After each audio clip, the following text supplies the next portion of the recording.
Welcome back. You're watching the Global Dialogue, and we're in conversation with the global CEO of Hitachi Energy. You talked about electric mobility, and again, this is an area where India has placed big bets, or at least set big aspirations and big goals and big targets. Where do you see yourself playing in that space from an Indian perspective? Look, the plan for India is to, if I well remember some data points, to bring or move roughly 270 million people into urban areas. Mm-hmm. And of course, then to also then electrify the transportation mode, not only electrical vehicles, but also electrify the entire rail system in India, which is absolutely the right priority. In our case, we look at ourselves with our core competence on managing with our customers those critical infrastructures such as electricity, to really find solutions, technology that help, for instance, those customers integrating charging infrastructure for public transportation, not for the individuals and on the residential, but making sure that, for instance, public transportation buses can be electrified in an efficient, affordable way and reliable way, and let alone, of course, electrification of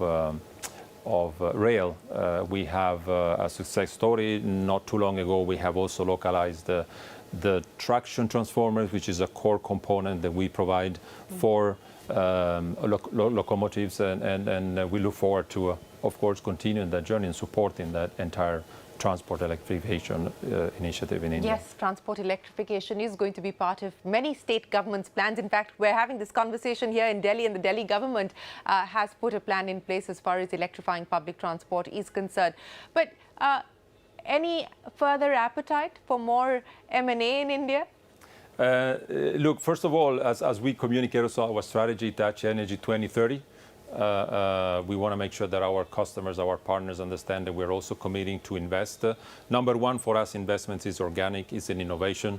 That's our core. That's who we are. We want to keep the leadership in terms of technology.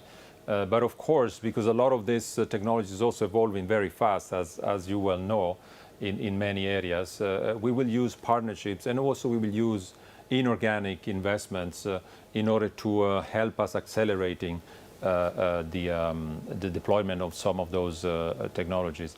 And there are some good opportunities in India. There are some good opportunities in other markets. As soon as we will know more, we will be able to share more with that. But once again, for us, India is at the center of that growth. And what is really that I'm really excited is to see that there is one differentiator that has been there for a while, and even more so in India, is the availability of talents. There is a talent pool, also specifically not only on the digital side, and everybody is well aware of that, but also on this energy transition. There is a talent pool for power system engineers, for people that can combine digital and energy technology and help us in innovating for India and for the world. You know, you spoke about the need to bet on emerging technologies, and that could potentially be an area of possible M&A for you. Take us through where you believe the gaps lie today. What looks exciting from a potential of being able to scale those technologies up? What will you be looking at? From an IT perspective, we are actually in a better position now that we are part of the Hitachi Group. As you know, Hitachi owns 80% of Hitachi Energy, and they've been investing tremendously on the IT and on the IoT side.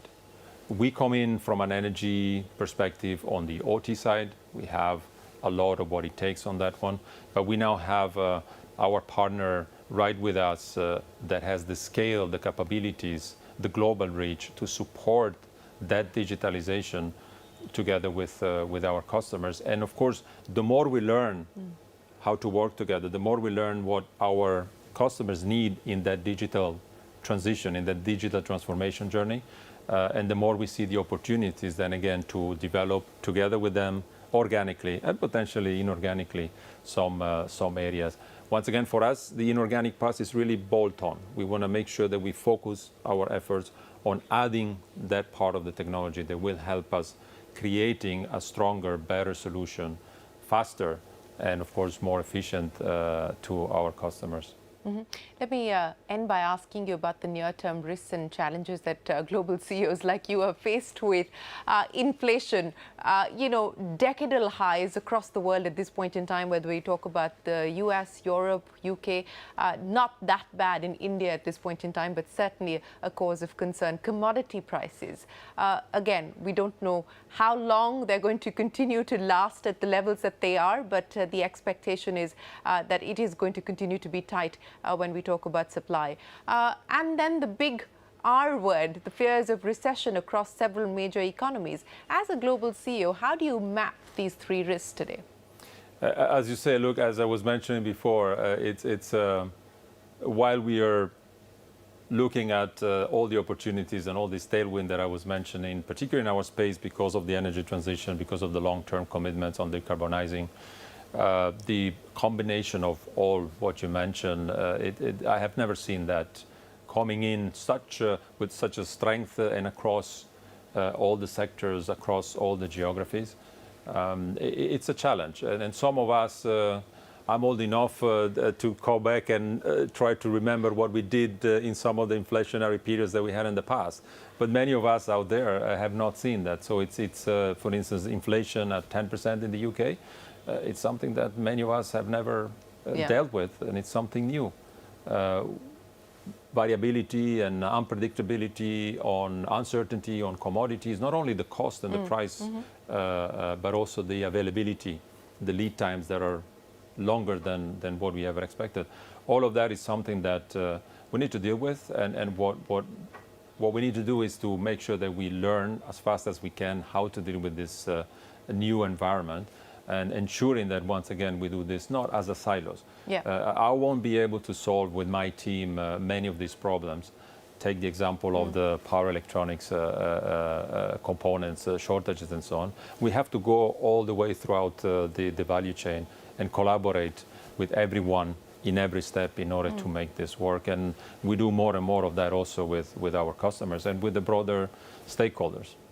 But what does that mean in real ways in the near term? Does it mean a pause as far as expansion plans are concerned, investment plans are concerned, hiring freezes? Given the fact that there's an uncertain environment that you are faced with today, does it change business strategy in any form or fashion? Does it put things on hold or pause for now? You will always have one of the other projects that we will have to put on pause because the assumptions are not, and the parameters are not in line with the decision we made under certain different conditions. But if you, once again, overall, I think we are in a lucky position because we have the demand supporting. So we are in a growth pattern. We are hiring in India. We're hiring globally. We're hiring talents and engineers that will help us in delivering all the commitments that we've been making to our customers and the trust that our customers have put on us. But at the same time, we need to be careful. We need to be selective.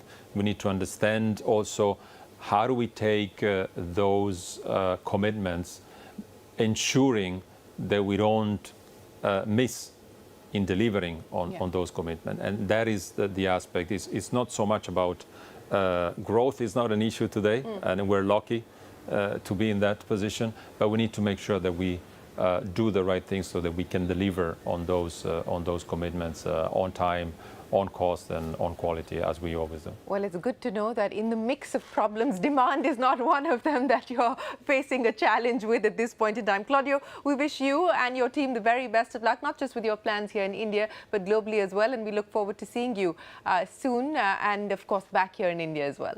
Thank you so much for having me, for your time, and look forward to be back in India soon. Appreciate your time. On that note, it's time for us to wrap up this edition of the Global Dialogue. From all of us here on the team, goodbye. Thanks for watching.